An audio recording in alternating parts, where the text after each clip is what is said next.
하나님께서 우리에게 이렇게 말씀하셨습니다. 내가 거룩하니 너희도 거룩할지어다. 내가 거룩하니 너희도 거룩할지어다 라고 우리 모두에게 요구하셨습니다.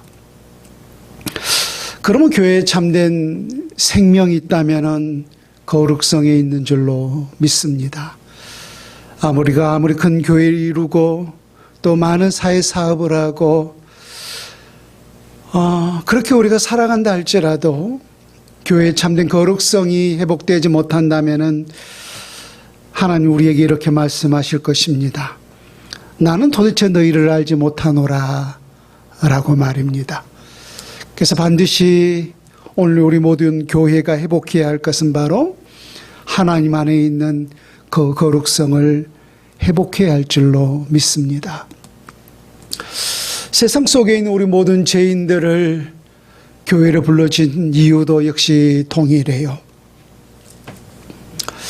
우리가 이 교회를 통하여서 주의 말씀과 기도를 통해서 우리 하나님에게 있는 그 거룩성을 하루하루 그렇게 회복해 나가라고 우리 하나님께서 오늘 또 이 세상에서 불러서 우리 모두를 교회로 앉게 하여 주셨는 줄로 믿습니다. 그래서 우리 모두가 날마다 주님의 거룩한 말씀을 들음을 통하여서 또 그 말씀 우리의 삶을 통하여서 주님에게 있는 그 거룩성을 회복해 나가야 할 줄로 믿습니다. 우린 지난 시간에 아나니와 삽비라의 이 무서운 사건을 들었어요. 하나님 앞에 그렇게 자기의 소유를 팔아서 일부를 감추고 일부만 드리면서도 전부인 양 그렇게 드렸을 때 아나니아가 즉사하고 말았죠. 또 3시간 이후에 그의 아내 삽비라도 역시 거짓 말함을 통하여서 역시나 그 자리에서 죽음을 당하고 말았어요. 이 모습을 보면서 저도 그렇지만 여러분들도 분명히 먼저 느낄 수 있었던 것은 분명한 두려움일 것입니다. 또 어쩌면 우리 안에 인간적인 반발심도 있을 거예요. 아니 어떻게 그 거짓말 그렇게 했다고 우리에게 이렇게 죽음에까지 이를 수가 있는가? 하나님 너무하신 거 아닌가? 라고 하는 그런 생각도 분명히 들을 수가 있을 것입니다. 그러나 성경은 우리에게 분명히 이렇게 말씀하죠. 성령을 속인 죄는 결단코 사함을 받을 수 없다라고 말입니다. 그래서 이 아나니와 삽비라 이 단죄 사건을 통하여서 하나님 분명히 우리에게 메시지가 있었던 사실을 보게 됩니다. 지난 시간에 3가지를 여러분들에게 드린 기억이 있었는데요. 첫 번째는 그의 동기가 잘못되었던 사실을 볼 수가 있었습니다. 초대교회 참으로 아름다운 소식이 우리 가운데 전해졌어요. 지금도 많은 가난한 이웃들이 있지만은 그때는 경제적으로 전체가 다 어렵고 가난한 그런 시대 아니었습니까? 근데 조금 더 덜 가난한 자들이 나보다 더 가난한 자들을 위해서 자기의 소유를 팔아서 그렇게 사도들의 발 앞에 둠을 통하여서 그 사도들이 가난한 이웃들을 돕을 통하여서 그 가난한 시대 속에서도 불구하고 가난한 사람들이었었더라라고 했어요. 그럴 수 있었던 이유가 뭐였어요? 조금 더 가진 자들이 그렇게 유무상통하는 삶을 살았기 때문이었던 거죠. 근데 그들이 그렇게 할 수 있었던 그 원인이 어디에 있었는가라고 하는 사실을 보았을 때 어떤 사람도 자기 것을 제 것이라고 주장하는 이가 없었더라라고 했어요. 한마디로 그들은 다 청지기 정신으로 살아갔던 거죠. 그 가운데 한 사람을 우리 가운데 소개하고 있었습니다. 바로 바나바였습니다. 사도 바울을 인도했고 또 이방인을 위한 그 전진기지로서 안디옥 교회를 세울 때 그 바나바가 파송되지 않았습니까? 그래서 성경은 그 바나바를 일컬어서 많은 사람을 위로하는 위로의 아들이다라고 일컬어지고 있습니다. 그래서 바나바가 바로 자기의 전 재산 그 소유를 팔아서 그렇게 가난한 자들을 돕는 그 아름다운 모습을 성경에 기록하고 있었습니다. 그 모습을 보면서 얼마나 많은 사람들이 그 바나바를 존경하고 또 사랑했을까요? 근데 그 모습을 보면서 이 아나니와 삽비라도 어쩌면 자기들 안에 이런 생각이 있었을지 몰라요. 우리도 이처럼 내게 있는 재산을 팔아서 가난한 자들을 돕는다면 바나바처럼 그렇게 교회 속에서 많은 사람들로부터 우리가 존경함을 받고 또 사랑을 받고 그런 사람이 될 수 있지 않을까? 그러니까 자기를 나타내고 자기를 드러내고자 하는 바로 그 동기였던 거죠. 그래서 자기 그 재산을 팔았지만은 일부는 감추고 일부만 사도들 옆에 내어 놓으면서 이것이 전부입니다. 이것이 내 재산의 다입니다. 라고 그렇게 거짓을 말하면서 내어 놓았던 거죠. 세상은 결과를 중시하지만 하나님은 동기를 중요시 본다라고 하는 거예요. 그래서 자기 자신을 나타내고 드러내고자 하는 그 동기가 분명 잘못되었다라고 하는 사실을 우리가 볼 수가 있었습니다. 두 번째 이들의 잘못은 방금도 말했지만은 그가 사도를 속이고 교회를 속인 것 같았지만은 하나님 베드로를 통해서 이렇게 말씀합니다. 어찌하여 내가 하나님께를 속이느냐? 또 어찌하여 내가 성령을 시험하느냐라고 말씀하셨어요. 그래서 그 행위는 사도를 속이고 교회를 속인 것뿐만 아니라 하나님을 속인 죄였고 성령을 시험한 죄였다라고 하는 것입니다. 그런데 오늘 그가 그렇게 할 수밖에 없었던 원인이 어디였었는가? 라고 하는 사실을 보았을 때 그렇게 거짓을 말하는 아나니아를 향해서 베드로가 이렇게 말하죠. 아나니아여 어찌하여 사탄이 내 마음에 가득하여 내가 성령을 속이고 땅값 얼마를 값주었느냐. 그러므로 그가 그렇게 거짓을 말했던 그 근원적인 원인이 어디에 있었던 거예요? 우리가 하나님의 사람들을 성령에 충만해야 한다라고 하지 않습니까? 근데 그 안에 사탄이 가득했다라고 하는 거예요. 사탄이 충만했다라고 하는 거예요. 여러분, 분명한 사실은 우리가 성령에 충만하면은 진실된 삶을 살아갈 수가 있습니다. 성령에 충만하면은 흔들리지 않는 신실한 삶을 살아갈 수가 있어요. 그런데 반대로 우리가 이 사탄의 거짓의 영에 충만하면은 말 그대로 그것은 거짓의 영이기 때문에 거짓을 밥 먹듯이 해요. 그러면서도 어떤 양심의 가책도 없어요. 그리고 늘 자신을 나타내고자 드러내고자 하는 그런 허황된 삶을 살고자 한다라고 하는 거예요. 그래서 그가 거짓을 말하고 자기 자신을 드러내고자 하는 그런 욕심이 있을 수밖에 없었던 그 원인이 뭐냐면은 그 마음이 누구에게 빼앗겨버리고 말았던 거예요? 사탄에게 빼앗겨버리고 말았던 거예요. 그와 똑같은 역사를 우리는 지난 시간에 보았죠. 예수님의 12제자 중에 한 사람이었던 가룟 유다가 그렇게 할 수밖에 없었던 이유가 뭐라고 있어요? 그 안에 거짓의 영, 마귀가 충만했기 때문이다라고 하지 않았습니까? 그러므로 또 우리 모든 하나님의 사람들은 오늘 성령에 충만하여 늘 진실되고 신실한 믿음의 삶을 살아가야 할 줄로 믿습니다. 세 번째, 이 아나니와 삽비라의 단죄 사건은 무엇보다 교회에 대한 성결 작업이었다라고 하는 것입니다. 시작하는 즈음에도 말했지만 교회의 참된 생명은 거룩성에 있다라고 했어요. 그래서 이 거룩성을 우리가 회복하지 못한다면은 교회가 결코 교회될 수가 없는 거죠. 지난 시간에도 말씀을 드렸지만 소금이 그 맛을 잃으면 무엇으로 짜게 하리요? 아무 짜게도 쓸모없기 때문에 밖에 버려져 사람에게 밟힐 뿐이니라 라고 했듯이 우리 모든 그리스도인도 동일한 것 아니겠습니까? 우리의 이 참된 생명은 거룩성에 있는데 우리가 이 거룩성을 회복하지 못하고 늘 거짓을 일삼고 그렇게 자기를 나타내고 드러내고자 하는 그런 허황된 삶을 살아간다면은 어찌 우리가 온전한 하나님의 사람이 될 수가 있겠는가라고 하는 것입니다. 그래서 늘 부패하고 썩는 것은 없어질 수밖에 없는 것입니다. 여러분, 교회의 사명이 뭐예요? 우리가 사도행전 1장 8절에 보았습니다마는 성령이 너희에게 임하시면은 그 영에 의하여서 예루살렘과 온 유대와 사마리아와 땅끝까지 이르러 내 증인이 되라라고 말씀하지 않았습니까? 그래서 교회의 사명은, 우리 모든 하나님의 각 사람은 땅끝까지 이르러서 예수 그리스도의 증인된 삶을 살아가는 것이 바로 우리의 궁극적인 사명이요 목표인 줄로 믿습니다. 근데 우리가 그 사명을 감당하기 위해서 우리에게 필요한 게 뭐예요?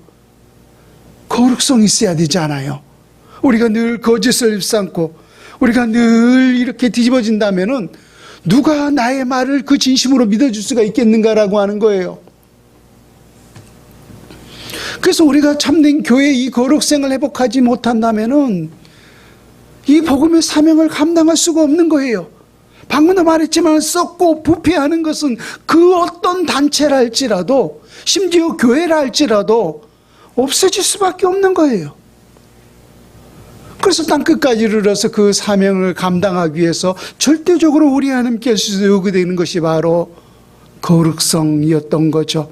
이 단죄 사건을 통하여서 우리가 지난 11절에 보았잖아요. 이것을 목도했던 교회도 그렇고 믿지 않는 저 세상의 사람들도 그렇고 그들 마음에 어떤 걸 느꼈다라고요? 두려움을 느꼈다라고 했어요. 두려움을. 여러분들은 두렵지 않습니까? 저는 그 말씀 앞에 혹여라도 하나님, 내가 오늘 또 거짓을 말하고 내가 이 목회에 탈을 쓰고 어떤 내 욕심을 추구하는 그런 거짓된 삶이 있다면 주님 그것까지라도 내려놓게 하여 주옵소서. 그 말씀 앞에 두려움이 있어요. 그래서 이 사건을 통해서 많은 사람들이 두려워했다라고 했어요. 두려워했다. 여러분, 예수님께서 예루살렘 성전에 올라갔어요. 예배하기 위하여서. 근데 그 예루살렘 성전 안에 어떠한 일들이 벌어지고 있었는가 하면은 소위 장사치의 집으로 변질되고 말았어요. 우리 주님 말씀하셨듯이 내 집은 만민이 기도하는 집이라 라고 했거늘 어째 너희는 강도의 소굴을 만들었도다 라고 했지 않았습니까? 물론 그들에게 처음에는 좋은 의도였어요. 그들은, 유대 백성들은 1년에 3번, 그쵸? 그 절기에 따라서 저 이방 땅에 살다가도 그 절기가 되면 예루살렘 성전에 와서 하나님의 사람으로서 그 절기를 지키지 않았습니까? 근데 저 멀리에서 이방 땅에 살다가 그 예루살렘 성전에 왔을 때 어떻게 그들이 소를, 양을 그렇게 끌고 올 수가 있겠습니까? 그래서 그들을 위해서, 그들의 그 편의를 위해서, 그들이 하나님 앞에 온전한 제사를 지낼 수 있도록 그 제사장들이, 그 성전에서 일하는 자들이 저 밖에 제물을 준비해 왔어요. 그들을 위해서 말입니다. 또 그들이 이 1년에 한 번씩 성전세도 내야 되지 않습니까? 그래서 그 성전세도 낼 수 있도록, 그렇게 환전할 수 있도록 그들의 편의를 위해서 준비해 뒀던 거예요. 근데 이게 나중에 계속 되다 보니까 이게 뭐가 되는 거예요? 아, 돈이 되네? 그래서 그들이 변질되고 말았던 거예요. 처음에는 뭐가 목적이었어요? 제사가 목적이었잖아요. 하나님 앞에 그 제사를 위해서 그 제물을 준비하는 거, 제사가 목적이었잖아요. 근데 이게 이제 돈이 되니까 이것이 목적이 되어버린 거예요. 그래서 그 자들이 준비한 그 제물 외에는 어떤 것도 성전에 들어갈 수가 없게끔 해버린 거죠. 독점해버리고 말았던 거죠. 그래서 무엇보다 하나님 앞에 거룩해야 할 그 성전에 일하는 자들이 타락하고 변질되고 말았던 거예요. 그래서 우리 하나님께서, 우리 예수님께서 소위 그 성전을 엎어버리고 말하지 않습니까? 엎어버렸잖아요.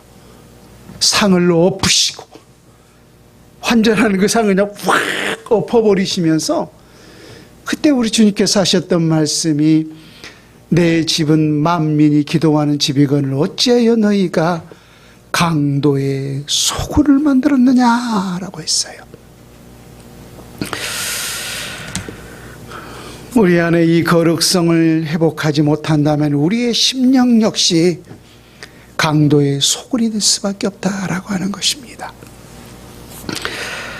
그래서 오늘 이 아나니아 이 삽비라의 사건을 통하여서 우리 하나님이 다시 한번 땅끝까지 이르러서 주 예수의 복음이 증거될 수 있도록 하기 위하여서 이 예루살렘 교회를 다시금 회복하고 있었던 것인 줄로 믿습니다.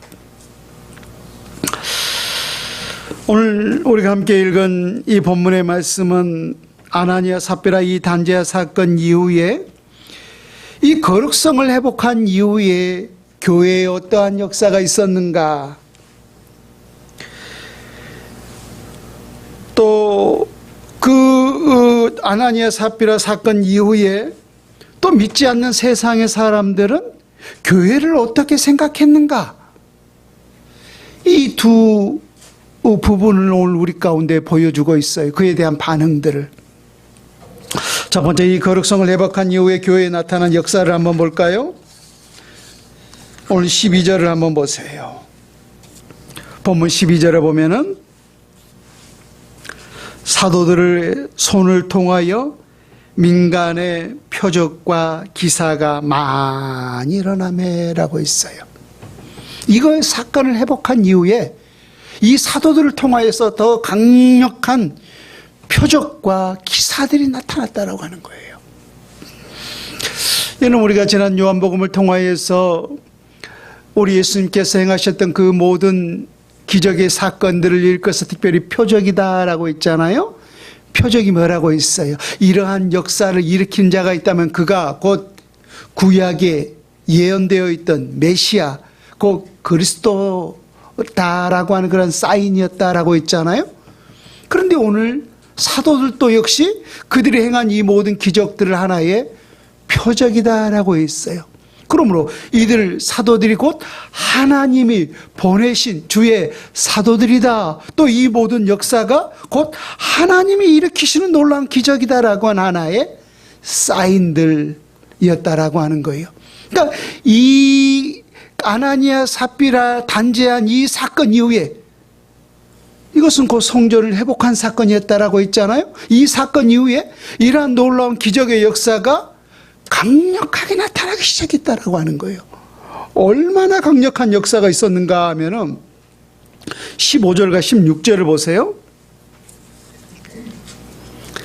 심지어 병든 사람을 메고 거리에 나가 침대와 요 위에 누이고 베드로가 지날 때 혹 그의 그림자라도 누구에게 덮일까 봐라고 예루살렘 부근에 수많은 사람도 모여 병든 사람과 더러운 귀신에게 괴로움받는 사람을 데리고 와서 다 나음을 얻으니라.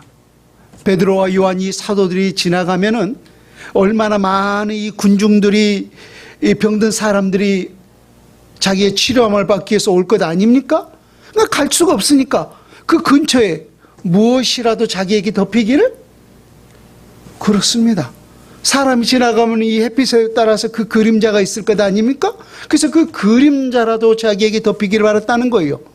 그만큼 그들에게 사모하는 마음도 있었지만은 그 그림자까지라도 덮였을 때 그들에게 치유함을 받는 놀라운 기적과 역사가 일어났었다라고 하는 거예요.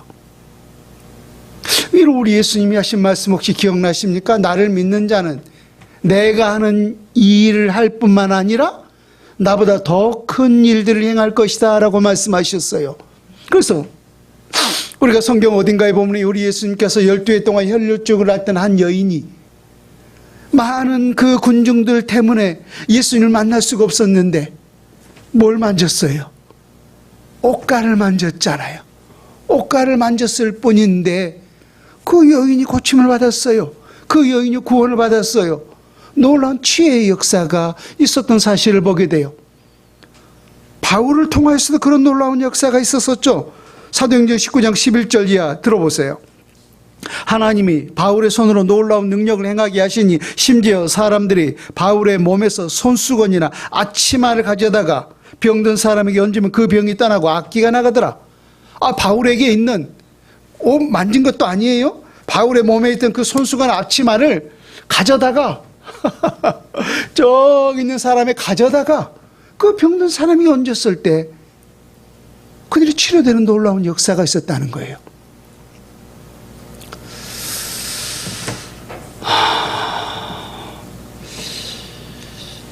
여러분, 하나님은 어제나 오늘이나 영원토록 동일하신 분인 줄로 믿습니다.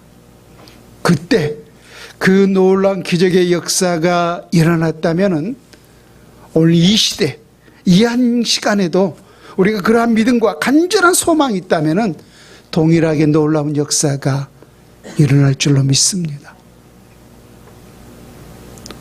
그럼 밑바탕에 뭐가 있었던 거예요? 그들 안에 이 아나니와 삽비라 사건 이후에 하나님을 두려워하고 하나님을 사랑하는 그런 경외하는 이 거룩성이 그들 안에 회복된 결과로 그 놀라운 역사가 있었다라고 하는 것입니다.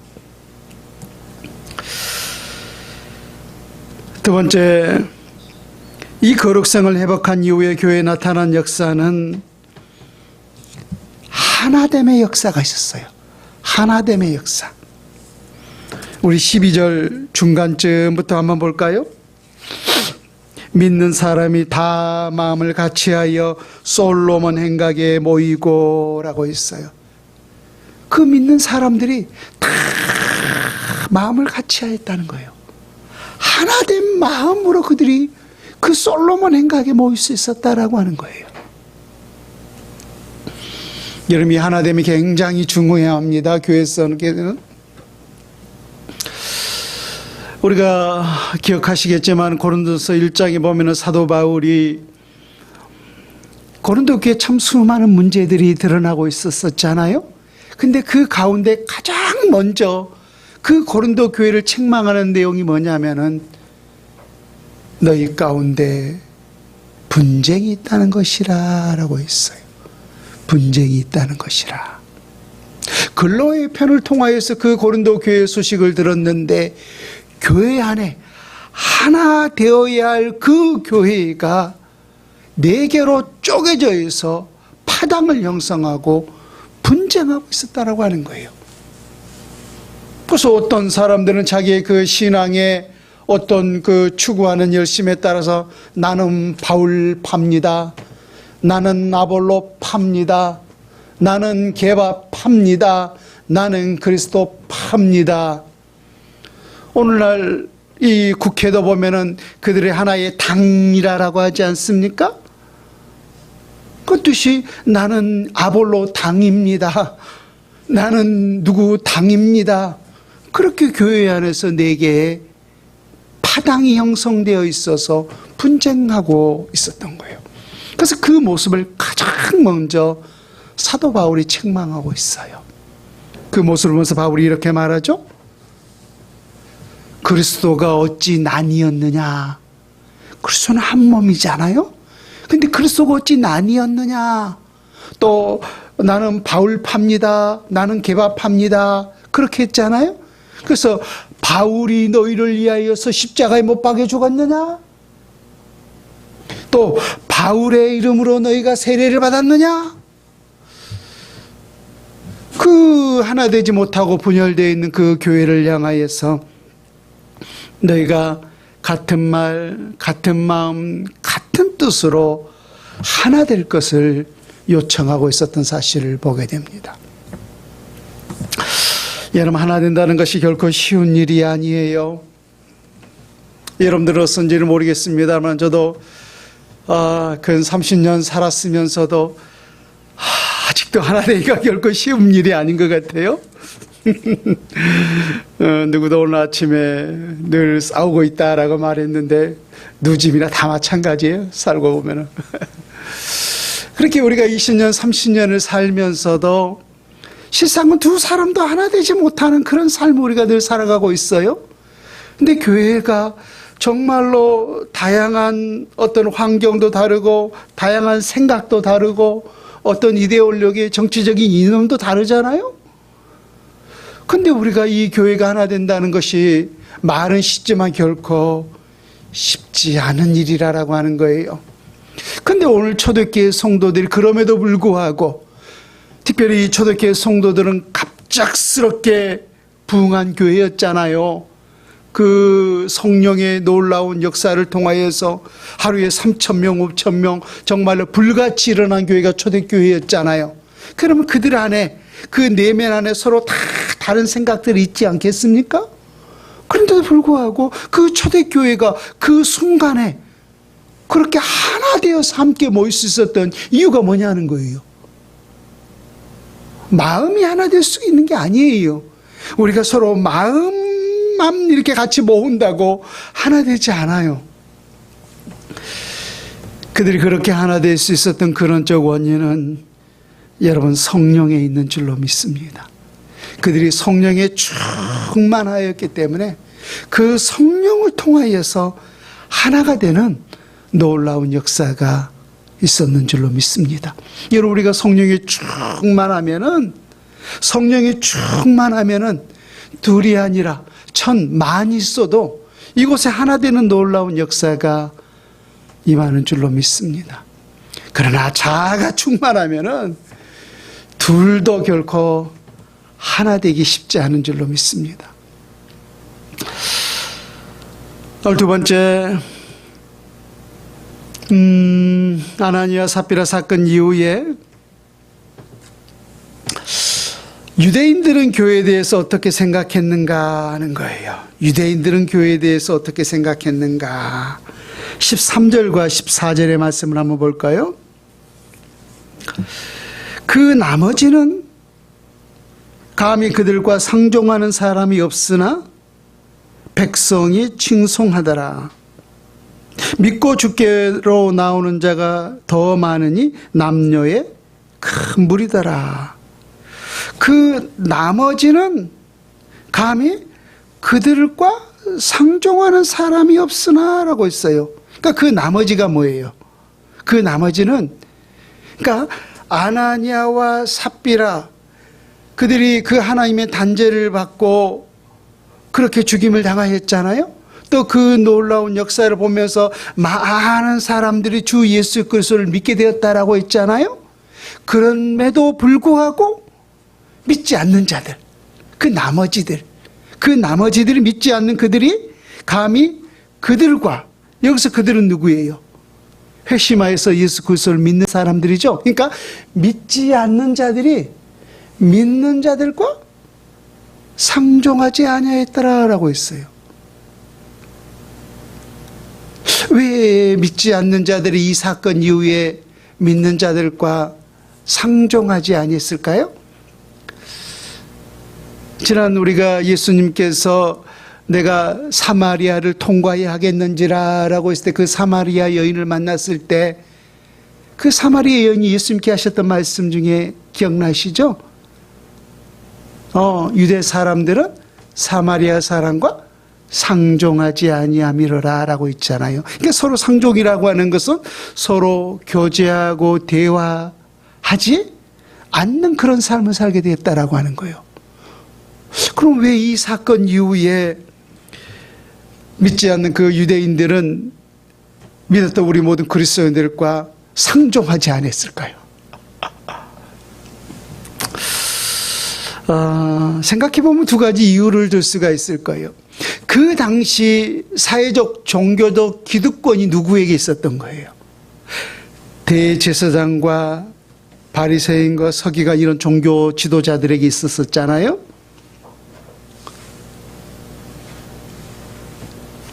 그런데 그들이 만약에 예수 그리스도를 믿는 사람들과 상종하는 그 모습을 살아간다면은 누구에게 눈총을 받을 수밖에 없겠어요? 오호, 종교적 기득권을 가지고 있었던 그 종교 지도자들, 그들에게 눈밖에 남다면은 그들의 삶에 고난을 받을 수밖에 없었던 거예요. 더더구나 그들과 이 종교 지도자들과 사도들 사이에는 화평이 있습니까? 서로 척을 쥐고 살았습니까? 그렇잖아요. 지난번에도 보면은 베드로와 요한을 감옥에 가두면서 그들을 석방시키면서 했던 말이, 다시는 너희가 예수의 이름으로 말하지 말고 가르치지도 말라. 그렇게 협박하고 그렇게 내보냈잖아요. 그런데 만약에 그들과 그렇게 상종하고 교류한다면은 그 대제사장과 바리새인과 속에 이런 종교 지도자들, 그들이 기득권층이잖아요. 그들이 우리에 대해서 어떻게 생각할까? 그들이 무서워서 믿는 자들과는 상종하지 아니했던 거죠. 또 하나는 어쩌면은 아나니아와 삽비라 그 모습을 보면서 그들 안에 두려움도 분명히 있었을 것입니다. 바로 그러한 이유들 때문에 이 사건 이후에 그 믿지 않는 유대인들이, 그 나머지들이 핵심했던 그 예수, 그 그리스도의 사람들과는 상종하지 않는 삶을 살아갔다는 거예요. 그런데 또 재밌는 사실은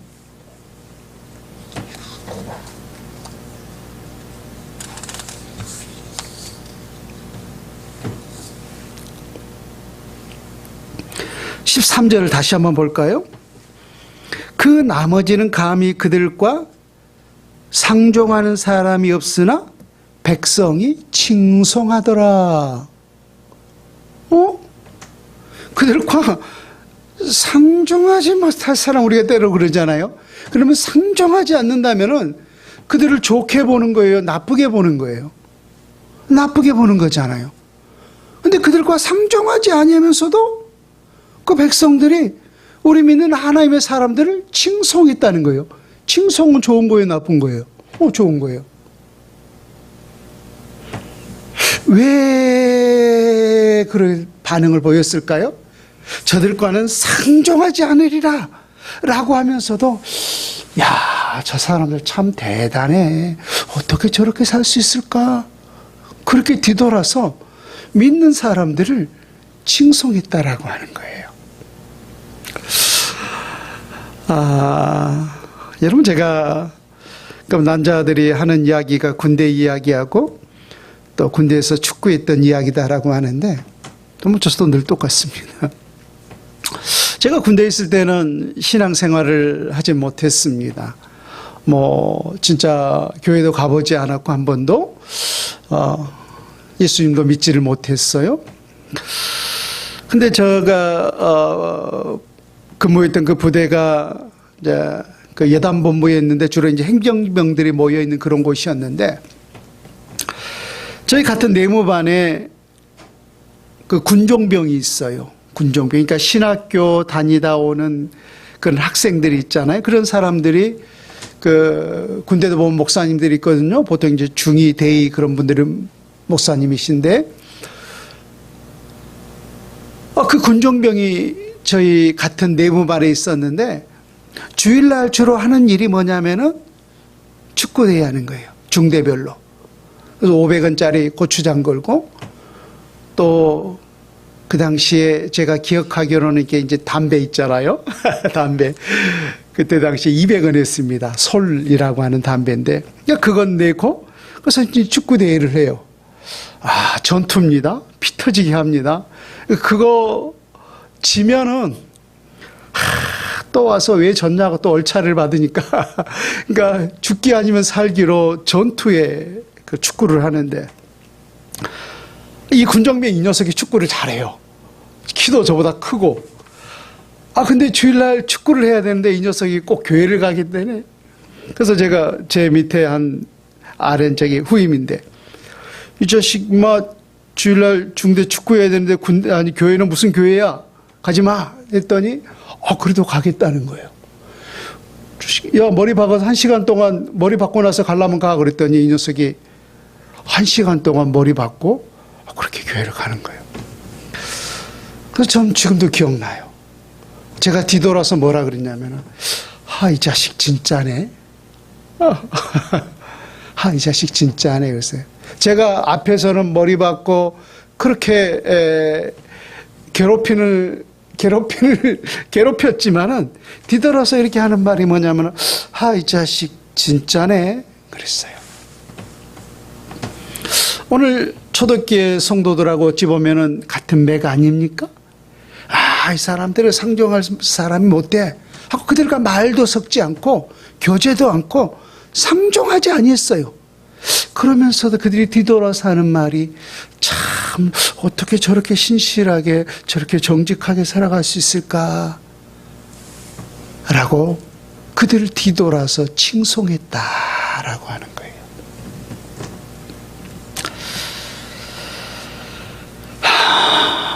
여러분, 우리 그리스도인들이 이 땅에서 어떠한 존재가 되어야 할 것인가에 대해서 시작하는 처음에도 말씀했지만 우리 주님 분명히 이렇게 말씀하십니다.